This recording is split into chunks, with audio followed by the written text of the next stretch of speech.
Assalamualaikum warahmatullahi wabarakatuh. Nan terhormat untuk orang awak, orang tiaka kasadonyo di mana saja berada. Ba aku kini sanak sadonyo, mangako jo hari kini.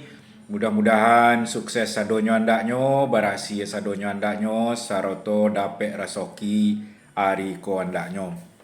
Nanden di rantau modiko lagi ni keadaan. Ndak obeh aja kojo gini. Sedangkan yen orang awak di rantau tu sonang nak. Kecek orang pe awak, orang rantau tu hidup sonang.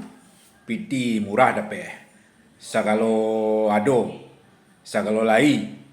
Itu kebanyakan anggapan orang awak terhadap warga atau orang tiaka nan merantau. Padahal lonton tu pulo leh. Sado seromen itu. Mungkin sebagian iyo lai, tapi kebanyakan mungkin tidak Bahkan tidak jarang pulo sebenarnya lebih payah hidup di rantau daripada di kampung. Sebab di rantau sakaro ka maboli. Daun ubi maboli awak. Bayom ulali di ajuwo lah. Mamboli wak sadu. Rogo jauh lebih mahal pada di rumah. Dan kebutuhan hidup banyak risiko. Jadi bisa hidup lebih payah di rantau daripada di kampung.